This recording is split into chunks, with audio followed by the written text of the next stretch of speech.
새벽 6시 30분 서울 강남역 근처 오피스텔.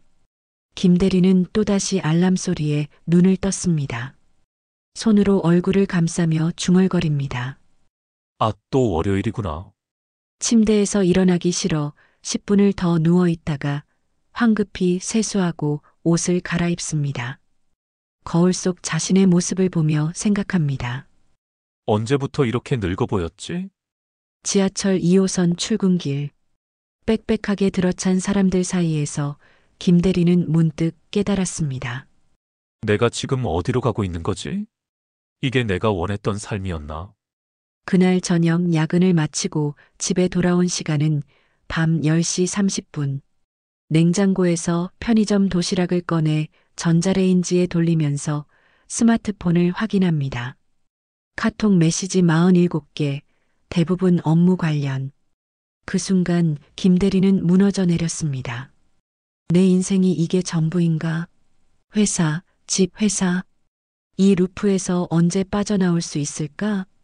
만약 당신이 지금 김 대리와 같은 생각을 하고 있다면 이 영상을 끝까지 봐주세요. 오늘 이야기가 당신의 인생을 바꿀 수도 있습니다. 통계청 자료에 따르면 한국 직장인 10명 중 7명이 현재 직장에서 행복하지 않다고 답했습니다. 그런데 더 충격적인 사실이 있습니다. 평균 근속 연수는 5.8년, 정년까지 한 회사에 남는 사람은 단 3%뿐입니다. 그렇다면 우리는 왜 행복하지도 않고 안전하지도 않은 곳에서 인생의 대부분을 보내고 있을까요? 그날 밤 김 대리는 처음으로 자신의 하루를 시간표로 정리해 봤습니다. 그리고 경악했죠. 새벽 6시 30분부터 밤 12시까지 회사와 통근의 12시간, 잠자는 시간 7시간을 빼니 남은 건 고작 5시간. 그마저도 진짜 온전한 4시간은 1시간뿐이었습니다. 이건 마치 내가 내 인생을 회사에 월세로 주고 남은 작은 방 한 칸에서 겨우 숨 쉬는 것 같아 김 대리가 계산기를 두드려 봤습니다. 하루 1시간씩 40년 직장 생활하면 고작 14,600시간. 내 인생에서 정말 내 것이라고 할 수 있는 시간이 이게 전부라고? 더 끔찍한 건 주말이었습니다. 토요일은 밀린 집안일, 일요일은 월요일이 온다는 우울감만 남았거든요. 여러분의 하루 중 진짜 내 시간은 몇 시간인가요? 다음 날 김 대리는 동기 박 과장과 점심을 먹으며 이런 얘기를 했습니다. 형, 우리가 회사에서 진짜 얻는 게 뭐야? 박 과장이 웃으며 답했습니다. 월급이랑 안정감 아니야? 매달 통장에 들어오는 돈 보면 뿌듯하잖아. 하지만 김 대리는 의문이 들었습니다. 정말 그게 전부일까? 그날 저녁 김 대리는 회사가 주는 것들을 정리해 봤습니다. 첫째, 월급 매달 300만 원이 꼬박꼬박 들어옵니다. 하지만 세금 떼고 사대보험 떼고 적금 넣고 생활비 쓰고 나면 남는 게 얼마나 될까요? 계산해 보니 실질 가처분 소득은 월 80만 원 뿐이었습니다. 둘째, 직책과 소속감, 어느 회사 김대리라는 명함이 있습니다. 하지만 그게 정말 내 정체성일까요? 명함이 없으면 나는 누구인가요? 셋째, 5년간 쌓은 경력이 있습니다. 하지만 다른 회사에 이직할 때 인정받을 수 있을까요? 반대로 잃은 것들을 생각해 보니 더 끔찍했습니다. 시간의 자유평일은 물론이고 주말에도 상사 카톡이 오면 신경 쓰입니다. 내일 월요일이라는 생각만으로도 일요일 오후가 우울해집니다. 건강, 김 대리는 거울을 봤습니다. 5년 전과 비교하면 몰라보게 달라져 있었죠. 머리카락은 빠지고 뱃살은 나오고 어깨는 구부정해졌습니다. 최근 건강검진에서 지방간 판정까지 받았어요. 관계, 친구들과 만날 시간도, 가족과 열정적으로 함께 시간을 보낼 여유도 체력도 없습니다. 퇴근하면 너무 피곤해서 누구를 만나고 싶지도 않아요. 꿈과 열정 대학생 때 가졌던 꿈들은 어디로 갔을까요? 나중에 여유 생기면 해야지라고 미뤄둔 것들이 산더미처럼 쌓여 있습니다. 그날 밤 김대리는 처음으로 눈물을 흘렸습니다. 내가 도대체 뭘 하고 있는 거지? 여러분은 지금 회사에서 무엇을 얻고 무엇을 잃고 있나요? 김대리의 고민을 들은 후배 신입사원 이 씨가 말했습니다. 선배, 저는 더 심해요. 30대 신입사원 이 씨의 고백. 매일 새벽 7시에 일어나서 밤 11시에 집에 도착해요. 대학 때 친구들은 다 연락이 끊겼고, 연애? 시간도 돈도 없어서 포기했어요. 어제 엄마가 전화해서 요즘 어떻게 지내냐고 물어보는데 갑자기 눈물이 났어요. 대답할 게 없더라고요. 회사 일 빼고는 아무것도 안 했거든요. 그때 옆에서 듣고 있던 40대 과장 최 씨가 쓴웃음을 지으며 말했습니다. 40대 과장 최 씨의 절규. 15년 전 신입사원 때 나도 똑같이 생각했어. 그런데 지금 보니 최 과장은 말을 잇지 못했습니다. 손이 떨리고 있었어요. 어제 인사팀에서 불러서 가봤더니 명예퇴직 권고 대상자 명단에 내 이름이 있더라고. 15년 동안 야근하고 주말 출근하고 회식 참석하고 그래서 뭐가 남았냐고. 집에는 대출금 3억이 남아있고 아이들 교육비만 월 200만 원이야. 이직하려고 해도 40대 과장을 뽑는 곳이 어디 있겠어? 연봉은 반토막 날 텐데. 그 순간 식당 한쪽에서 혼자 식사하던 60대 남성이 다가왔습니다. 60대 은퇴자 박 씨의 후회. 죄송한데 얘기가 들려서요. 저도 한마디 해도 될까요? 박 씨는 3개월 전 정년 퇴직한 전직 부장이었습니다. 35년 직장 생활했어요. 자식들 대학 보내고 집도 사오. 성실하게 살았다고 생각해요. 그런데 막상 퇴직하고 보니 박 씨의 눈가에 눈물이 맺혔습니다. 아내가 그러더라고요. 당신이 집에 있으니까 답답하다 하고 35년 동안 회사만 바라보며 살다 보니 취미도 없고 친구도 없고 할 일도 없어요. 건강검진 받았더니 당뇨에 고혈압에 몸도 망가져 있더라고요. 젊었을 때 나중에 시간 되면 하자고 미뤄둔 것들 이제 와서 하려니 체력도 의욕도 없어요. 세 사람은 한동안 말이 없었습니다. 30대, 40대, 60대 모두 다른 나이, 다른 상황이지만 공통점이 있었습니다. 모두 회사 중심의 삶을 살면서 정작 자신의 삶은 뒷전으로 밀려났다는 것. 여러분은 이 세 세대 중 어디에 해당하며 어떤 미래를 원하시나요? 그날 밤 김대리는 잠들 수 없었습니다. 침대에 누워 천장을 바라보며 자꾸만 떠오르는 생각이 있었어요. 내가 5년 동안 뭘 했지? 문득 서랍 깊숙이 있던 대학교 때 철학책이 생각났습니다. 먼지를 털어내며 한 페이지를 폈는데 밑줄 쳐진 구절이 눈에 들어왔습니다. 우리는 반복하는 것의 결과물이다. 김대리는 소름이 돋았습니다. 5년간 반복한 것들.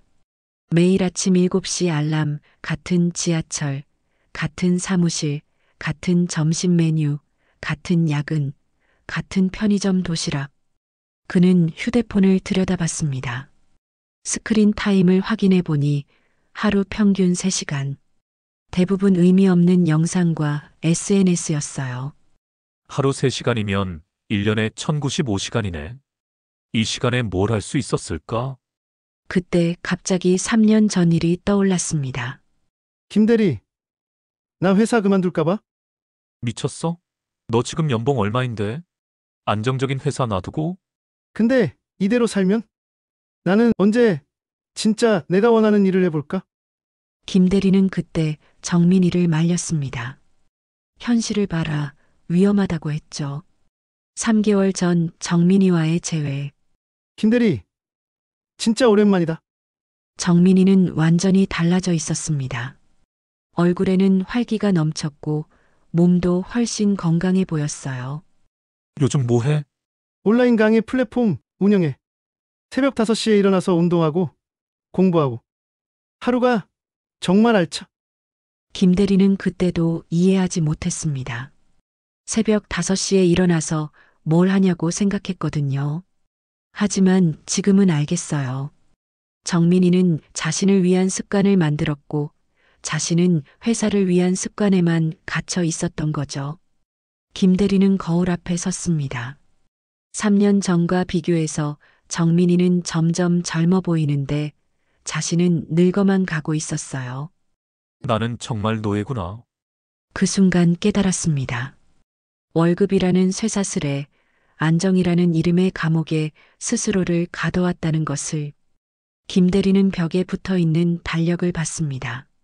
앞으로 20년 이대로 살면 60살 때 자신의 모습은 어떨까요? 여러분의 습관은 5년 후 어떤 사람을 만들어낼까요? 다음 날 점심시간 김 대리는 회사 근처 공원에 혼자 앉아 있었습니다. 동료들과 함께 밥을 먹기 싫었거든요. 그때 옆 벤치에서 낯익은 목소리가 들렸습니다. 나는 이 회사에서 정년까지 일할 거야. 여기가 제일 안전하잖아. 김 대리는 돌아봤습니다. 신입사원 때부터 알던 선배였어요. 15년째 같은 말을 하고 있더라고요. 정년까지? 정말? 김 대리는 휴대폰을 꺼내 검색해 봤습니다. 그리고 충격적인 사실을 발견했어요. 한국 직장인 평균 근속 연수 5.8년. 정년까지 한 회사에 남는 비율 3%. 100명 중 97명이 중간에 떠난다고? 그럼 안전하다는 게 거짓말이네. 그때 문득 3년 전 일이 떠올랐습니다. 3년 전 회사 구조 조정의 충격. 여러분, 경영진의 어려운 결정이 있었습니다. 그날 회의실은 얼어붙었습니다. 김 대리와 함께 일했던 박 과장, 15년 근속의 베테랑이었죠. 야근도 마다하지 않고 회식도 빠지지 않았어요. 하지만 그날 박 과장의 이름이 명단에 있었습니다. 김 대리는 소름이 돋았어요. 15년 충성했는데 한순간에 끝이더라고요. 현재 공원 벤치에서 김 대리는 계산기를 두드렸습니다. 내가 30년 동안 받을 월급 총 10억 8천만 원.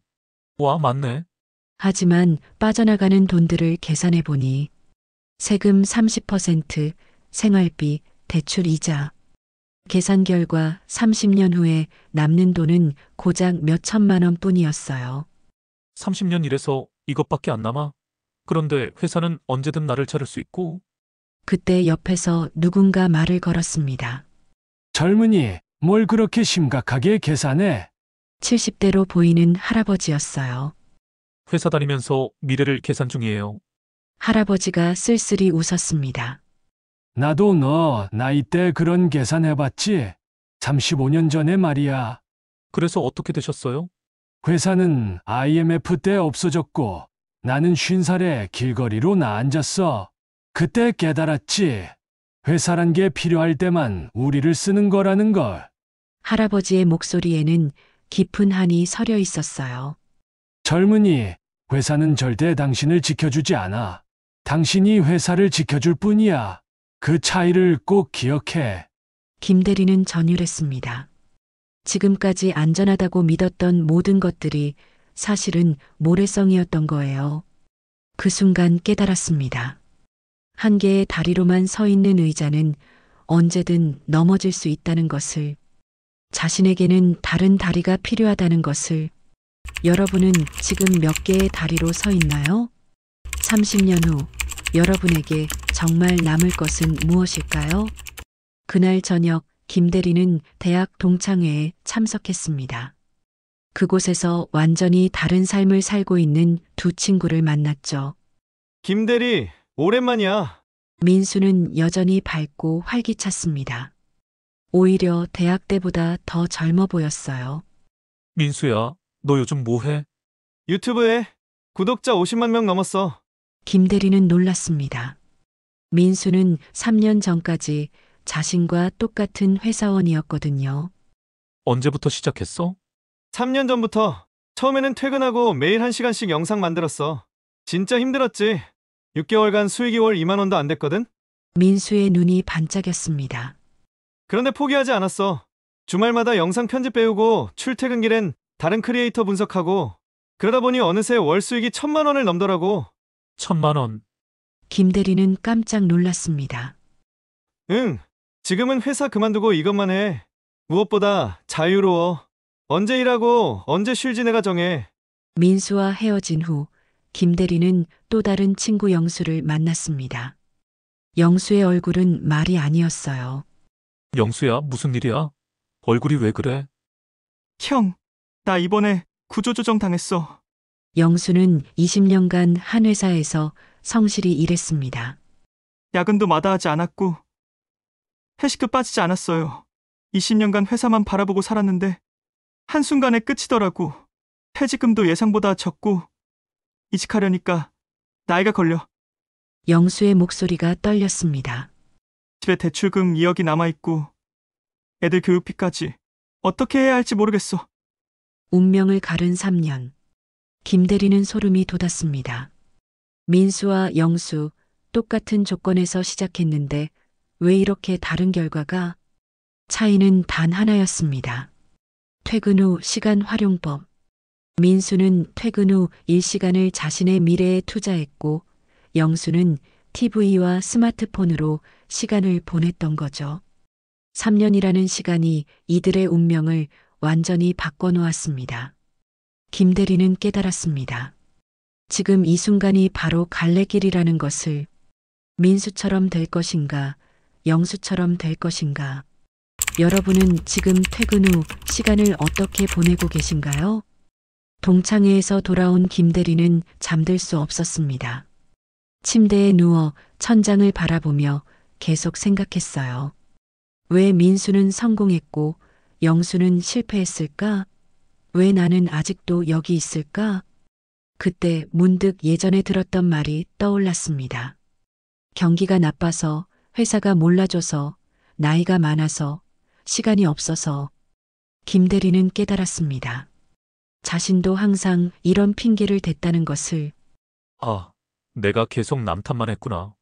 심리학에서 말하는 통제 소재라는 개념이 있습니다.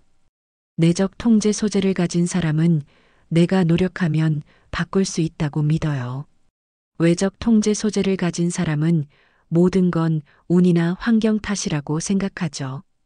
김 대리는 지금까지 외적 통제 소재에 빠져 있었던 거예요. 회사가 야근을 시켜서 시간이 없다? 아니야, 퇴근 후 1시간은 만들 수 있었어. 나이가 있어서 새로운 걸 배우기 어렵다? 민수도 나와 같은 나이인데 해냈잖아. 그 순간 김 대리는 무서운 깨달음을 얻었습니다. 책임을 남에게 돌리는 순간 내 인생의 운전대를 남에게 맡기는 거구나. 하지만 내 탓이라고 인정하는 순간 비로소 자신이 운전대를 잡을 수 있어요. 김 대리는 일어나서 노트에 적었습니다. 오늘부터 변명하지 않기. 1일 1시간 자기 개발하기. 3년 후 다른 사람 되기. 변화는 쉽지 않을 거예요. 실패할 가능성도 있고요. 하지만 변하지 않는 것도 위험합니다. 현상 유지 자체가 퇴보인 시대니까요. 여러분은 지금 인생의 운전대를 누가 잡고 있다고 생각하시나요? 6개월 후, 김 대리는 더 이상 김 대리가 아니었습니다. 새벽 5시 30분에 일어나 1시간 운동하고 출퇴근길에는 온라인 강의를 듣고 퇴근 후에는 부업을 준비했어요. 처음 한 달은 지옥이었습니다. 몸도 마음도 힘들었죠. 하지만 포기하지 않았어요. 3개월 차 작은 변화가 시작됐습니다. 몸이 가벼워지고 집중력이 높아졌어요. 회사 동료들이 요즘 뭔가 달라 보인다고 말하기 시작했죠. 6개월 차인 지금 김 대리는 완전히 다른 사람이 되어 있었습니다. 그날 우연히 길에서 친구 민수를 만났어요. 김 대리, 완전 달라졌네? 뭔가 했어? 응, 너 보고 자극받아서 나도 시작했어. 진짜? 뭐 하는데? 온라인 강의 플랫폼 준비 중이야. 아직 수익은 별로 없지만 민수가 웃으며 말했습니다. 처음엔 다 그래. 나도 첫 6개월은 월 2만 원도 못 벌었어. 그런데 포기하지 않으면 반드시 터지는 순간이 와. 김 대리는 이제 알았어요. 결국 우리가 진정으로 원하는 건 돈이 아니라 자유라는 것을. 남의 눈치 보지 않고 내가 원하는 시간에, 원하는 일을, 원하는 방식으로 하는 삶 말이에요. 변화는 불편하고 때로는 위험하지만 변하지 않는 것이 더 위험한 시대에 살고 있습니다. 김 대리는 이제 확신했습니다.